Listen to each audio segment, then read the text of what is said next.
Hello, hello.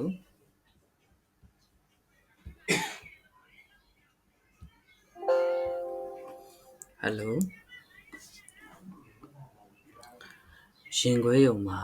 အလောင်းတွေကိုမမြုပ်နိုင်လို့ပုတ်နေတာတွေပုတ်နေကြပြီ။အသားတွေတောင်မှပယ်နေကြပြီ။တံဝေကရစရာပါ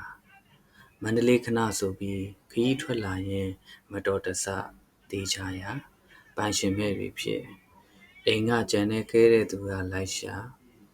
အလဲကျသိညိုတဲ့ထဲပါသွားတထေးစင်းရသားဗမာရှမ်းကချင်တရုတ်ဗုဒ္ဓဘာသာ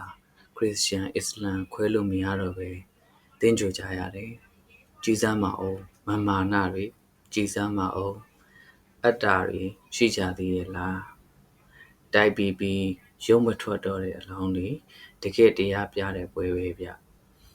တည်ဆုံးသွားတဲ့သူတွေဟာကျွန်တော်တို့ကိုတရားပြဖို့အတွက်ရောက်လာတဲ့သူတွေဖြစ်နေမလားဆိုပြီးတွေးမိတယ်သူတို့ကဖျားတရားမလုပ်လို့ထွက်ခွာသွားတာမဟုတ်ပါဘူး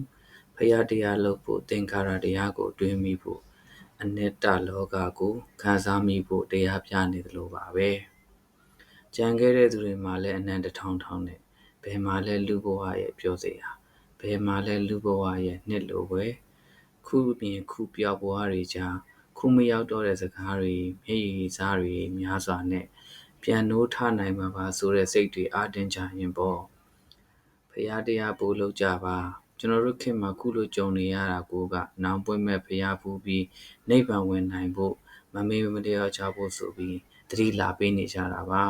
မေတ္တာစိတ်များများမွေးကြပါမေတ္တာစိတ်များများထားကြပါဤလောကီတန်တရားမှာကျွန်တော်တို့ခဏပဲတွေ့ရတဲ့တန်တရားခရီးသွားတွေပါထွက်ခွာသွားတဲ့သူတွေကခန္ဓာနဲ့မြင်ချင်းပြီးပြခဲ့တဲ့တရားတွေကိုမြင်နိုင်အောင်ကြည့်နိုင်ကြပါစေအရာရာဟာအနတ္တပါပဲမအိုဟာနဲ့လို့လဲတောင်းစုထိုင်ပြုတ်နေလို့လဲမရအိုကြရအနတ္တခန္ဓာကိုမနာပါနဲ့လို့လဲတောင်းစုဆိုလဲတောင်းစုတိုင်းမရနာကြရအနတ္တခန္ဓာကိုမသေးပါနဲ့လို့လဲတောင်းစုဆိုလဲဆိုတိုင်းမရတေချာရအနတ္တခန္ဓာကို